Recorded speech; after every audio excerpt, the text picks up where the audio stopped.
Baru-baru ini ada sebuah kabar, sebuah contoh bagi kita semuanya.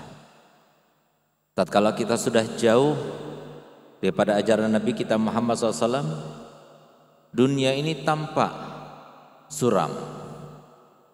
Bahkan bukan cuma Indonesia yang dianggap oleh orang-orang yang tidak mengadopsi ajaran Nabi kita Muhammad SAW sedang tidak baik-baik saja. Bahkan dunia juga dianggap sedang tidak baik-baik saja. Tapi bagi mereka yang mengadopsi ajaran Nabi kita Muhammad SAW, yang harusnya untuk itulah kita mengungkapkan dan meluapkan rasa gembira kita dengan Nabi kita Muhammad SAW, maka tidak akan terjadi apa yang terjadi baru-baru ini. Apa yang terjadi?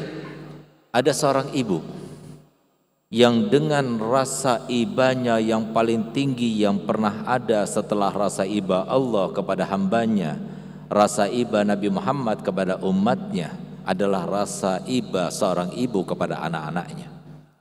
Tapi lihat bagaimana seorang ibu itu rela membunuh kedua anaknya, kedua anak yang dilahirkan dari rahimnya sendiri.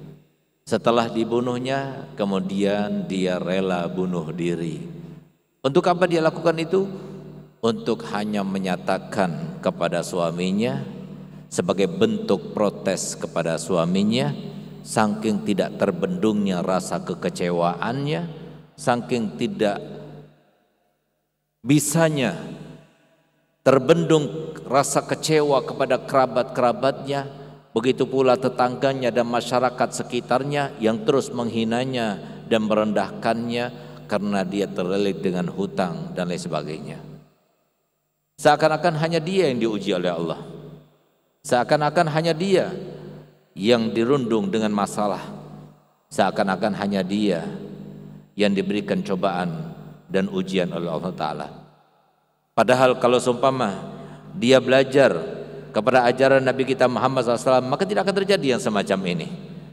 Bukan cuma dia yang dirundung masalah, semua yang hidup di dunia harus merundung dan dirundung dengan masalah.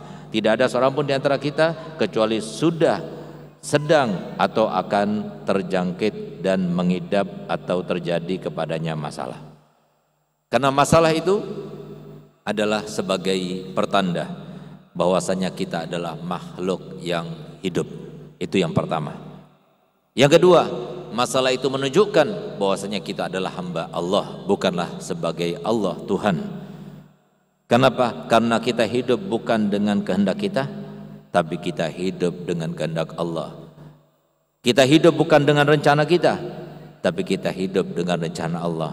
Bahkan lihat bagaimana Nabi kita Muhammad SAW jauh sebelumnya sudah mengajarkan kepada kita, seandainya kalian terkena dirundung dan terjadi kepada kalian masalah yang bagaimanapun masalah yang kalian hadapi, coba bandingkan dengan masalahku, pasti kalian akan dapatkan masalah yang kalian hadapi di bawah daripada masalahku, di bawah daripada cobaan-cobaanku, di bawah daripada ujian-ujianku. Bahkan Nabi sendiri yang telah bersabda dan menyampaikan sabdanya kepada kita semuanya, asyaddun nasi bala'an al-anbiya summal ulama summal amsal fal amsal. Paling beratnya ujian seseorang justru para nabi, lalu para ulama, lalu mereka yang mengikuti jejaknya dan mereka yang mengikuti jejaknya. Begitulah gambaran kalau kita mengikuti jejak ajaran Nabi kita Muhammad SAW, maka hidup ini akan diberikan Allah Ta'ala jalan, diberikan Allah Ta'ala solusi, diberikan Allah Ta'ala sebuah